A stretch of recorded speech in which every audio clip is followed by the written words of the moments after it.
there, everybody. Thank you for joining me for another one-man review. I'm be looking at a couple of books over the next couple of reviews, things that I purchased in the last year and never finished reading for whatever reason.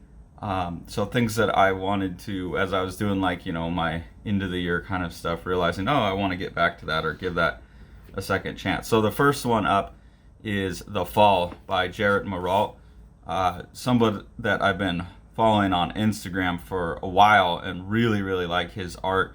It's kind of like a Moebius, Jeff Darrow, clean line, super detailed art. So I was really, really excited to get this book when it came out early in 2021. It was being marketed as like something, if you like The Walking Dead, then grab this. And that's pretty accurate.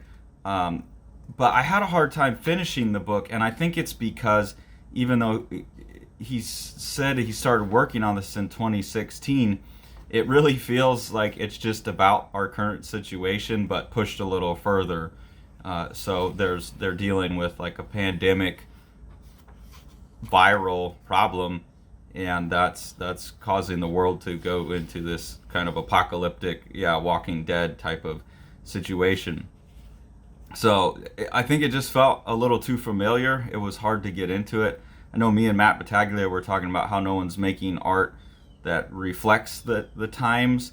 And I think this is maybe one of the reasons why, is if you get too close, it's just like people don't want to go into a fantasy world that's dealing with the times.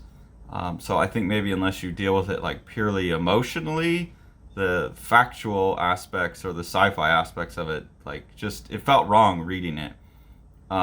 So I don't know. There's stuff where they're just talking about, oh, I heard the vaccination didn't work. Is it true? We were all vaccinated and we still got it this spring.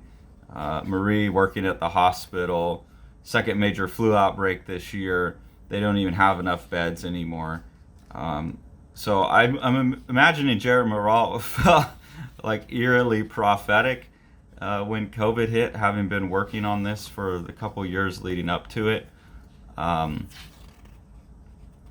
that just put me off to the book, I think. And on a second read, I kind of knew that going in more what it was dealing with, and I enjoyed the book a lot more. And you can see some of the insane Where's Waldo level detailed artwork that drew me to this in the first place. And this is something that I was like, okay, well, even if I don't enjoy reading it, I'm definitely going to be opening it up and flipping through it over time.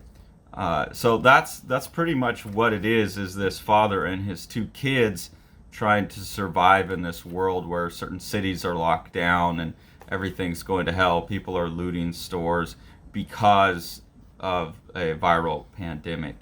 And then society just falls further and further apart. That's the fall.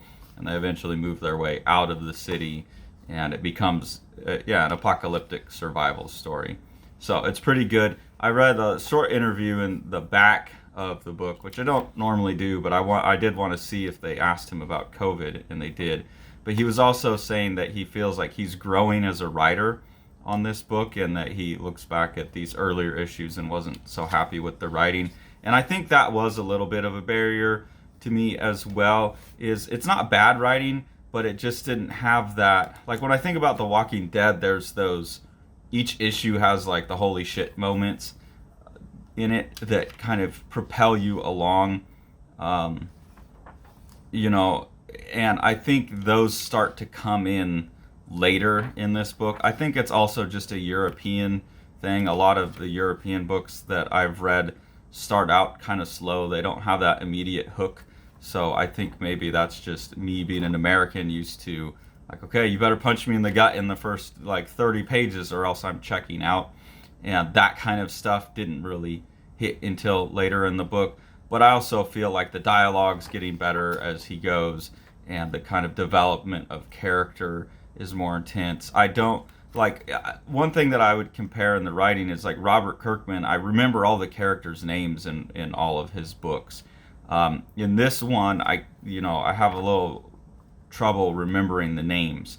So it's that kind of stuff where the characters don't quite totally stick yet. But by the end of the book, the core unit of the father and the daughter and the son, you you really are getting to care about them and invested in their journey, and especially watching the kids kind of have to level up when dad can't is becoming an intriguing part of the book.